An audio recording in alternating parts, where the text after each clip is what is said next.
Behind me is one of the most controversial new vehicles on sale in 2025. It is, of course, the GMC Hummer, and today we're taking a look at the Hummer SUV. This is controversial because EV haters don't like it, because it's an electric vehicle. A lot of electric lovers don't like it because this is one of the least efficient EVs you can buy in the entire world. And in the United States, it is actually the least efficient EV SUV. It has a mammoth battery pack on board, and real-world range in this tri-motor version could be as low as about 200 miles, unless, of course, you have a trailer on the back, and this approximately 6,800-pound load reduced its real-world range to around 140-150 miles. But the Hummer SUV is all about being bonkers, and that's why I appreciate its existence. I don't know if I would ever need one or want one, although it is actually probably the best thing I have towed with in a long time. We'll get to that with this trailer in just a little bit. But that is what the Hummer is all about. It's about meeting people where they are. If you believe in an all-electric future and you don't believe there is a place for the Hummer, I would say you are simply wrong. Because if you are going to try and get people out of their big SUVs, their big consuming SUVs, and into something that's consuming electrons, then we need things as bonkers stupid as a Hummer SUV and, of course, the Hummer truck. So with that in mind, let's just dive in.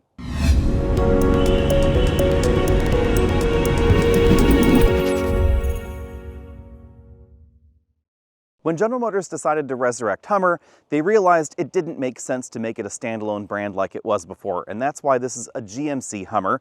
Of course, Hummer is spelled out in big illuminated letters across the front, with GMC being a tiny little logo down there in that corner. This is a big SUV. It's so wide that it has to have clearance lights. That's why we have the clearance lights up there, and it's so heavy that you may question whether or not it should really be off-road. But in case you want to do that, of course, we have big, meaty recovery hooks front and rear. Lots of underbody protection is available, and you can even get a front locker in the tri-motor version. We'll get to that part in a moment. Now, looks-wise, up here we have the DRLs and turn signals. These also function as the charge gauge, so when it's plugged in, you can tell how it's charging based on the blue lights there. But the headlights, kind of controversial, they're down lower on the front bumper. That does help illuminate the road a little bit better, especially in the fog, but it kind of makes this look unusual. Now, because GM wants this to be an off-road EV, we actually have cutouts in the bumper to improve the approach angle here. And you can get some truly bonkers approach angles. A lot of the Hummer's capability is thanks to the standard air suspension. Right now we're in the normal ride height, which gives us 10.5 inches of ground clearance. If you put this into the terrain mode, it pumps up to 12 inches of clearance, and in extract mode, you'll get 16 inches of ground clearance, and that's where you're going to find the best approach, breakover, and departure angles of a whopping 49.6 up front, breakover of 34.4, and departure, as long as you remove the spare tire, of 49 degrees. Now, water fording, that's not quite as impressive at 32 inches, but the numbers on the Hummer are all completely insane, especially considering the size of this. This is 206.7 inches long, which means it is nearly 1.5 feet longer than the longest Ford Bronco, significantly longer than something like a two-door Wrangler. This is a big SUV. It's basically an electric Chevy Tahoe in terms of its length, but in terms of its width, it is wider. Now, they didn't make the cabin wider. You'll notice if you look closely at the Hummer that we get big bulges out for the front and rear fenders, but then the doors and everything, those tuck in a bit. So in terms of the cabin width in the front and in the back, door to door, side to side, this is about the same as a Silverado EV or a Sierra EV, which are both closely related to this, and therefore about the same size inside as that Chevy Tahoe.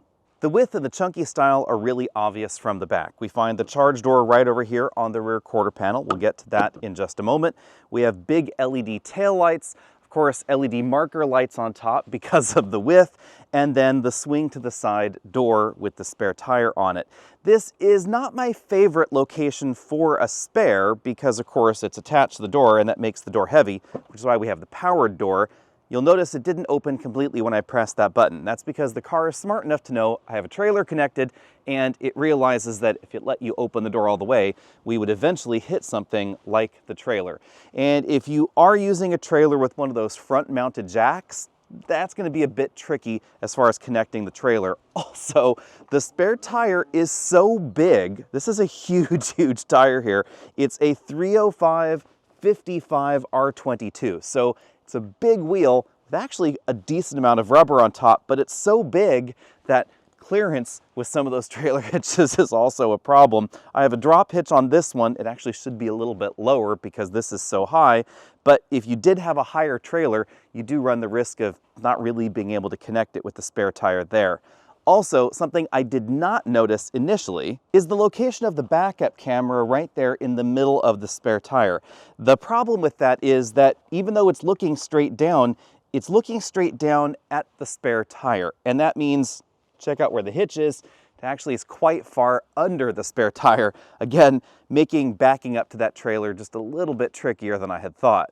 Hooking up a trailer might be a bummer, but thanks to the four-wheel steering system, this has a turning circle smaller than a Chevy Bolt, under 36 feet curb to curb. And that means, oddly enough, towing this trailer, where the distance in this combination from the very front axle all the way to the very back axle there is 36 feet, it's actually a really simple chore. And that's something that usually breaks me, I have to admit. When I have to park this trailer into that parking spot on the other side of the road with a big truck, I often just remove this. I either put it on my Jeep or I even put it on my side-by-side, and I use that to back it into that spot. But this can do something no other vehicle we have tested can. And that is make some really tight turns out here without seesawing the trailer. Let's see how this works. We gotta, kiss the tree over here on this side, really get close, but fear not, because this can turn so tight that you can actually almost jackknife the trailer. I'm gonna turn on the camera here so I can see what I'm actually doing. We have almost jackknifed the trailer there into the vehicle. It is turning so insanely tightly that I can actually pull this trailer in loops through my driveway, which so far I have not been able to do with anything other than that red Kawasaki side-by-side there. With an SAE certified rating of 7,500 pounds, this has one of the highest tow ratings available in an electric SUV. But if you want to go further, there's the Hummer truck that will tow up to 12,000 pounds maximum. But not everything is sunshine and roses with the Hummer. So let's get back to the controversies. Obviously, there is the curb weight. And remember, curb weight is the enemy of off-roading capability, of handling, of stopping, of accelerating. Pretty much every vehicle dynamic that you can think of is going to be hampered by the approximately 9,000 pound curb weight. Okay, I'm being hyperbolic. It's about 200 pounds less than that.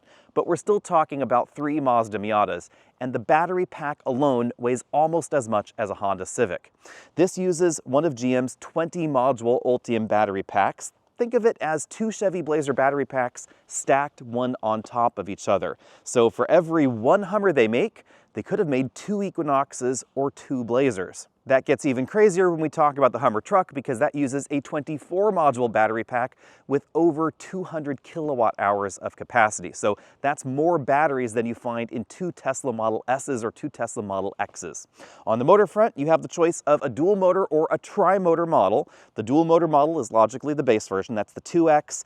570 horsepower total. This is the 3-motor model, so we get 2 motors in the back to sort of simulate a locking, torque-splitting differential. 830 horsepower total, and then there is an available front axle locker that this model does not have, but that's a pretty expensive option. This combo can get you 0 to 60 in 3.5 seconds, and if you treat it extraordinarily gently, you might be able to get to the EPA's rating of 314 miles of range. Yep, half as efficient as something like a Chevy Blazer, because that will get you further in real-world driving on literally half the battery. The other problem with this is, of course, the charge speed.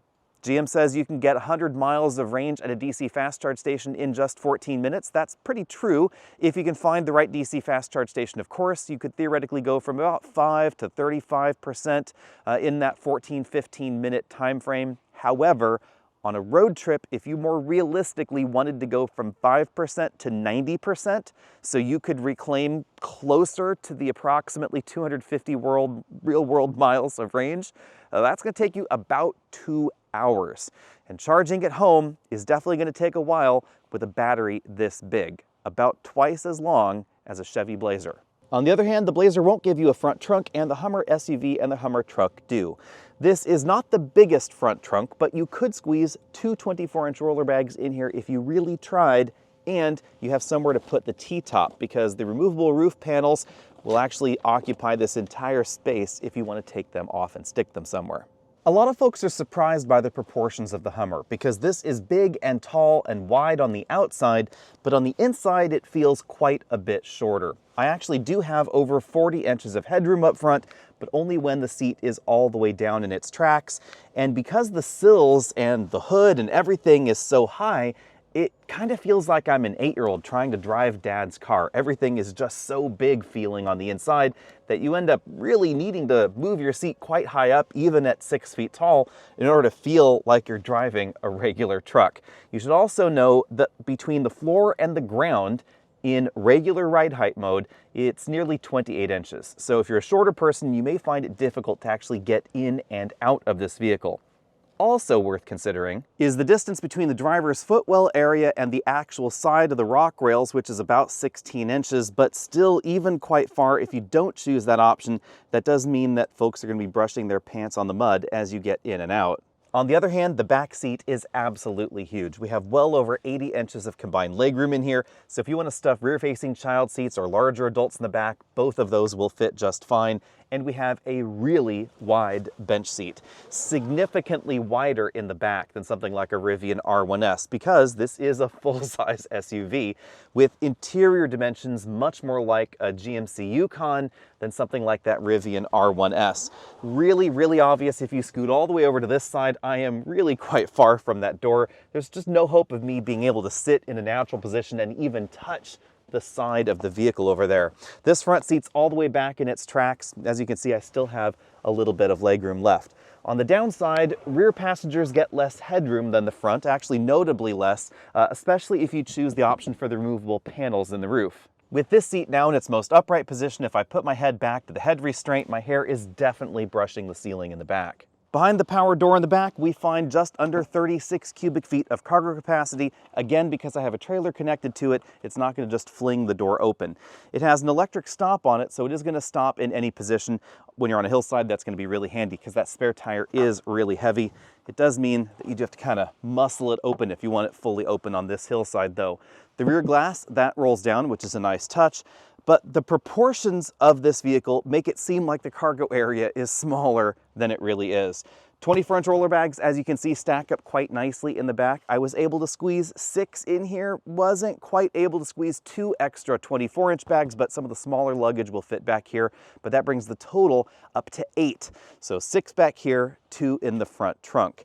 This cargo area is just barely 4 feet wide. It would be a squeeze to try and fit 4-foot wide items inside because they'd be rubbing on the rubber seals on the side and of course on the plastic on the sides of the cargo area, but this is a really, really wide cargo slot. Just remember that in a parking lot, you're going to need to give yourself at least an extra 4 feet to be able to open that hatch. Back here we have buttons to power fold those second row seats because they're so far away. And then under the floor, we do have a smidge of extra storage space, not as much as you might think given how high off the ground the cargo area in the back is. It's over 3 feet off the ground when the suspension is in its normal height mode because of the height of those electric motors in the back.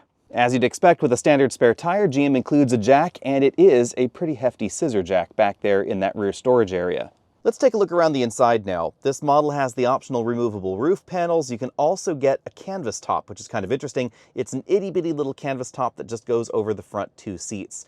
These 4 panels, there are 4 of them, 2 front and 2 back. They're polycarbonate, so they're a plastic. They're going to scratch a little bit more easily than a glass panel, but it does make them lighter and easier to store. One thing to keep in mind is this big bar across the front between the B-pillars on each side that is going to reduce your effective headroom in the front. And as you can see, headroom in the back, it is a little bit lower than the front just due to this design. We have the Hummer logo embossed there on that plastic section in the seat, kind of a 2-tone interior color scheme in this model with 2-way adjustable head restraints. decent number of soft touch materials going on the front doors, but also harder plastics. So around this portion, mid portion of the door, and the lower portion of the door, we do find harder plastics to help improve durability. The dashboard design is decidedly square, and I think a little bit more attractive than in the related Silverado. There's lots of bronze-colored stuff going on here. So this entire module that houses that air vent, that's all bronze-colored plastic. We have the Hummer logo there on the dashboard as well. The upper section of the dash, that's a soft touch material. Then this sort of fluted insert, I'm not sure what we call that, that's all hard plastic. We have a grab handle to help you get in. That's definitely a handy touch for something that's this high off the ground. And then lots of hard plastics down at the bottom of the dashboard. I wish we had some more premium materials and some more storage, because the sticker price on this model is decently over $100,000. So this is not an inexpensive full-size SUV.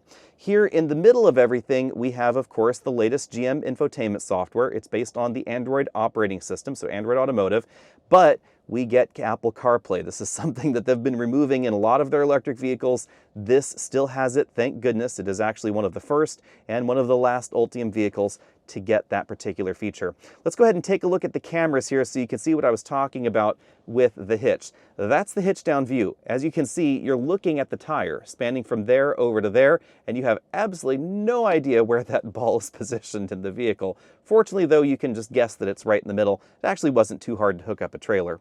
We then have controls for the dual zone automatic climate control, but these are physical controls, not touch controls. So lots of toggles and then on-screen menus.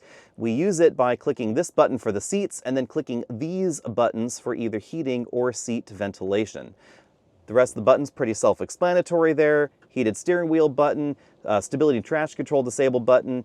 You double tap that if you want the watts to freedom mode. Hazard light button, parking sensors, the auto parking system if you have that on your vehicle. Two big air vents there, again, more bronzed accents. Wireless charging mat there. It is relatively large, but your phone does kind of flop around a bit if you're off-roading. Two USB inputs, one C and one A. Moving down here, we have more of a traditional shifter than we see in the rest of the Ultium lineup. I think that is my preference. And then we have the drive mode selector here with off-road modes as well, and a button to control the four-wheel steering system. You press and hold that if you want crab walk, or you can just press it once to toggle between four-wheel steering enabled and disabled. We have two big cup holders there on that side and a really, really wide center console. If you open this up, you can see just how wide this is. It's basically about the same size as the average pickup truck in North America, although it doesn't have the hanging file rails like we find in those. It's a soft touch unit with lots of space to store smartphones there. Now, under the center console, because this is a native EV platform, we find a big storage area down below with a rubber mat inside that's nicely textured, and that texture matches what's going on in the footwells of the passenger and driver side.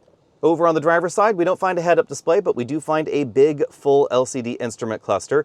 It is adjustable with things like turn-by-turn navigation directions, and you can adjust the display layout from a bunch of different designs. The animations are really nicely done, although not as smooth as some of the other GM vehicles we've experienced lately. There are just occasional delays and glitches with the animations that we find here. And you'll notice that not just in the center screen, but also in the infotainment screen as well. Moving out from there, we have the Hummer steering wheel, big logo right there in the middle, but the steering wheel itself is basically the same as the other big Ultium family vehicles. Super Cruise right up there, controls for that over here on this side.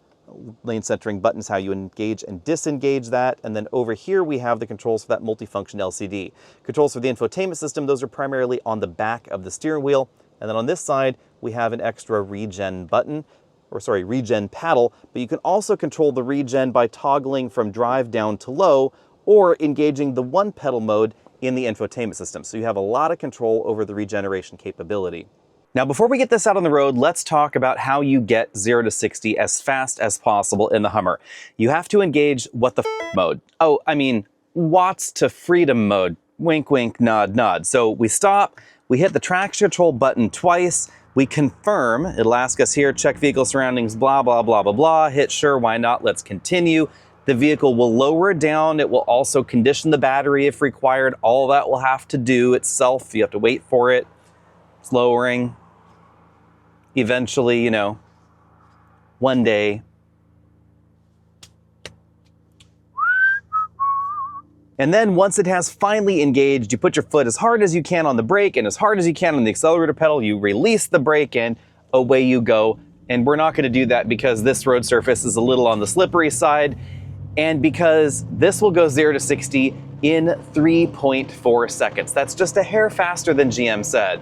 Now the 0 to 60 time is drive mode dependent, because if you're not in the watts to freedom mode, it takes 4.6 seconds to go 0 to 60. You will notice a big difference in acceleration between those two modes. Since we're still in the watts to freedom mode, it does stay in this mode in standby for quite some time. I'll give you a little sample now that the road is straight. So all the way on the floor, massive wheel spin. There is a significant difference in terms of acceleration. Also, a lot of front end lift. And that's just because of the mass of this and the air suspension and how much power is going on. But let's turn that off and talk about the air suspension. I'll wait till it lifts itself back up to its normal mode. The air suspension is very soft, and even in the normal mode, there is a lot of body motion going on, and this feels like a big boat. And I'm not talking like American land yacht, I'm talking like boat. One of the weirdest things about the Hummer out on the road is the air suspension's behavior. If you floor this, you'll feel the front end lift. And then when you lift your foot off the accelerator pedal, it feels like the rear end of the Hummer actually comes up a little bit. So we definitely get squat in the rear, lift in the front, and then we get the reverse a little bit delayed when you lift off the accelerator pedal, just due to the way the air suspension is tuned. That's a really peculiar feel. Also, thanks to the curb weight, stopping distance, really long. It took 150 feet for this to stop from 60 miles an hour back to 0. That's the longest stopping distance we have ever recorded. And it's significantly longer than something like the Rivian R1S at just 110 feet. And that's because this model, completely dry without me in it, weighs 8,700 pounds. And that is going to affect every aspect of this vehicle's performance, both on-road and off-road. When it comes to handling, I'll give this a D+, maybe a C-. This is not exactly a corner carver, and the stability control system interacts early and often. Probably for the best, to be perfectly honest. And also, when you get this out on a narrower road, you'll really notice how big this is. But that's also a little odd and hard to explain, because this doesn't feel big because of the turning radius, because that, again, is really small. It means carving around trees like that, super duper easy. But when you're on a narrow section of road like this, and you meet another car, you will notice you can't pass cars quite as easily as practically any other EV that's on sale. But that's all the nature of the Hummer. This is about being big and large and in charge and just that imposing thing rolling down the road, just like the original Hummer, I guess. But unlike the original Hummer, this is significantly quieter inside. Even with the plastic roof panels, which don't insulate quite as much as glass, you'll hear just a little bit of whistling sometimes outside thanks to those roof panels. We only measured 70 decibels in here at 50 miles an hour. At 75 or 80 miles an hour, things are a little bit noisier in here than the average half-ton truck, but it's still a pretty quiet place to spend your time. Now, the bright side to the curb weight and, of course, the air suspension is that this has a fantastic ride out on road surfaces like we're on here. So if you do want to take your Hummer further off the beaten path, down those trails at the national park or BLM property, etc., this is going to feel really great. Even on these large water diversion speed bumps that we've put in for the winter, no problem. This just skates right over them, just as you'd assume a 9,000-pound marshmallow would. Before we get this out on the trail, we should talk about fuel efficiency or lack thereof. We've been averaging 1.2 miles per kilowatt hour in this vehicle so far, which means our real world range score is right around 210 miles or so. If you treat this very gently, you might be able to get 240 or 250 miles. Bear in mind, I drive up and over a 2,200 foot mountain pass, and in that situation, mass is really the enemy here. In steady state highway travel, at about 65 or 70 miles an hour, you should be able to get about 250 miles of road trip style range. Bearing in mind, of course, 70% of that is what you're gonna get going 10% to 80% charging the battery. And that's gonna take at least an hour, hour and a half in order to recoup that 70% battery charge. For this battery, the optimal road trip plan would really be to stop every 100 to 150 miles and charge, because you're gonna spend a lot less time at that DC fast charge station. Over about 40-50% battery state of charge, things really slow down quite a lot. Now, there are two ways to look at that efficiency figure. Clearly, this is one of the least efficient vehicles you can get in North America. And if you put a trailer on the back like we had earlier, your real world range will be down south of 150 miles, because we were consuming over 1 kilowatt hour per mile of travel, even with that relatively aerodynamic load on that trailer. That was just one small pallet, flatbed trailer, not really the most wind resistance going on for a trailer out there. On the other hand, it's significantly more efficient in terms of consumption and CO2 emissions, etc., than the original Hummer, or pretty much anything else out there that might be like this. Even my own Grenadier actually is going to emit more CO2 and consume more energy to go down the road than this would. Out on the trail, there are definitely some things to love about the Hummer and some things you need to be cautious about. First up, obviously, the curb weight. Because of the curb weight of this, it's going to be a lot easier to get this stuck in muddy situations. It's going to be a lot easier to damage soft trails if that's an issue where you are. And because of its general dimensions, it's going to be a little bit tricky to fit through some situations like this tight spot right here, where I'm now going to have to get out and move that branch. On the other hand, the adaptive air suspension gives us a fantastic amount of ground clearance, and the four-corner steering system makes this feel significantly more nimble than you might think, given its dimensions. Depending on the drive mode you're in, it can dial up or dial down the rear wheel steering, and when we're in the terrain mode, it's going to be one of its most aggressive settings for really helping us steer around the corners. Sometimes it can feel artificial in the terrain mode. It actually feels like the rear end is swinging out from underneath you, like you're drifting this sideways, but that's not the case. Of course, we also have the crab walk mode, which we can engage if we reduce our speed here. If I click and hold the four-wheel steering button, it will engage that. I get a little song and dance going on up there. And wait for it. There's a crab walk icon, so now we're in the crab walk mode. I am still unclear as to whether or not I find this mode useful. I could see maybe a limited number of situations where crab mode could be useful, but on this kind of trail, I actually think it's a bit more of a liability, so I'm going to go ahead and turn that off, and we'll get back into the regular steering mode, which does take a little bit of time as far as the engagement. So it is not an immediate switch from one mode to the other. On these downhill trails, I do appreciate the amount of variability we get in the regen program. So we can have this in low. Of course, we have the hill descent profile. We have the paddle over here for added regen. So you get lots of control over your speed going downhill on trails. And the tri-motor setup is definitely helpful. Now, there are a few downsides to keep in mind. And before I go over this bridge, I should say it is rated for 10 tons. So this will be just fine going over the bridge. Although, again, our height is a bit of a problem here because it's a tree attacking me. Maybe I shouldn't have left that open. At any rate, back on the air suspension. Because of the weight of this vehicle and just the amount of air that it's pumping in and out, the system has to delay its operation quite frequently. I don't know if that's truly overheating of the system, as some have indicated, or it's just simply undersized for the size of vehicle.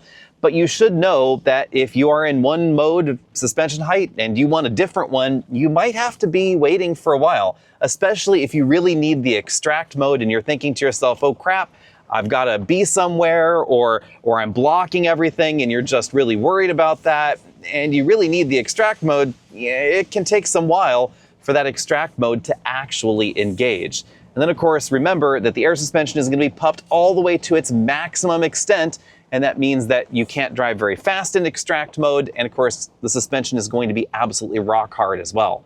The last thing we should talk about is the debate between tri-motor and dual motor systems and real lockers versus the sort of imitation locker that we get with the tri-motor system here.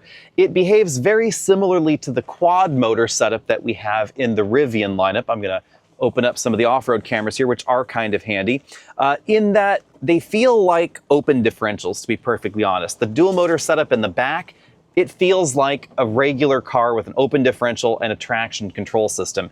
There's a lot of wheel spin. They tend to tear up trails a bit more than I'd like. That's the exact same thing that we see in the Rivian R1S and the R1T with the quad motors. I would much prefer a dual motor setup with real lockers, but that's not something that the EV industry seems to be giving us. I had originally intended to show you all the difference between the 4 different ride heights: entry, exit, normal, the increased ride height, and finally this extract ride height, which as you can see is quite high. Unfortunately, it takes a really long time to get from the one height to the other. especially if you want the extract ride height. From the normal ride height to extract it literally took me 15 minutes to get it engaged, because after coming down that off-road trail that we were on, the air suspension was just chugging away and it had overheated its compressor, and it just said, nope, I don't want to increase my ride height. That is certainly something to keep in mind. It appears that GM is using either an identical or a very similar air suspension pump to a lot of vehicles that are smaller than this, so it really takes quite a lot of time for something this heavy to jack itself up this far. Now, since this does not have the extra off-road package, which is a nearly $10,000 option, it does not have the front locker. It also does not have the knobbliest of all-terrain or mud-terrain tires, which meant it could not actually make its way up this little hill. It actually stopped right there rather than to the very top of this somewhat muddy spot. Now, all-terrain tires are definitely going to be a big help to that, but there is the curb weight to consider as well, and the fact that any of the tires are going to get caked with mud eventually. So the heavier the vehicle, the harder it's going to be to get up some of these inclines. And because we don't have a regular mechanical locker in the rear, it just doesn't have the ability to send power across the rear axle as a traditional off-road vehicle could. But let's talk about the price tag, because that is as supersized as the rest of the Hummer. The dual motor version is going to be the cheapest model. It's going to start at $98,895. That is a pretty healthy price tag, but you are going to get what I think is the more rational version of the Hummer. Of course, rational is not what the Hummer is about at all. So in another way, maybe the only version of the Hummer should be the bonkers tri-motor version. That's going to be $106,945. As tested here, $109,415. The extra off-road package would add $9,995 to that. This has an optional paint color on it. Everything in, you're looking at $127,150 tops. That's pretty pricey. Of course, it's pretty big, pretty heavy, and pretty powerful, but a lot of that applies to the Rivian R1S as well. And that R1S, it's going to be at least $20,000 less expensive than most of the Hummers out there. You can get an R1S base with 258 miles of EPA range for $20,000 less than the dual motor Hummer. It's not going to be exactly a dual motor Hummer, of course, but it is going to have a third row, which I find a tiny bit more practical. It will have a slightly more practical front trunk as well, I think, and more comfortable seats also. Of course, if you want to get up to 410 miles of range, you can do that in the R1S also, because there is a big battery pack. Big being relative, of course, because even the big battery pack in the Rivian R1S is not as bonkers as the biggest battery pack available in the Hummer truck, because that is just an absolutely enormous battery pack. Let me know what you think about all that down there in the comment section, and is this as nuts as you want? Because this is really, really, really nuts. Or should GM take this to an even next level, stick the biggest battery pack in this, give us even more power, etc. I have long thought, personally, that if we as a collective society believe that zero emissions is our future, then we need to meet potential vehicle shoppers where they are. A Bolt is not going to be the answer for everybody. We need vehicles as crazy as this tri-motor Hummer in order to satisfy people out there that just don't want something tiny. They don't want something discreet. They want the electric equivalent of rolling coal. And if there was ever an electric equivalent of that, it is certainly the Hummer SUV and the Hummer truck.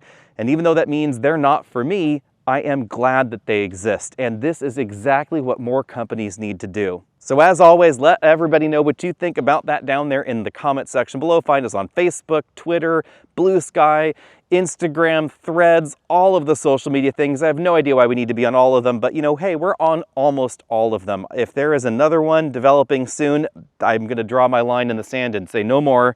We are at the end of the social media things. Anyway, but you can find us on all of those. Also, the related YouTube channels, there's the EV Buyer's Guide, and there's also the Buyer's Guide podcast. So be sure and find us on your favorite pod platform as well. You will certainly be getting a lot more opinion on those pods, where we definitely talk about the insanity and the crazy that is a vehicle like this. See all of you later.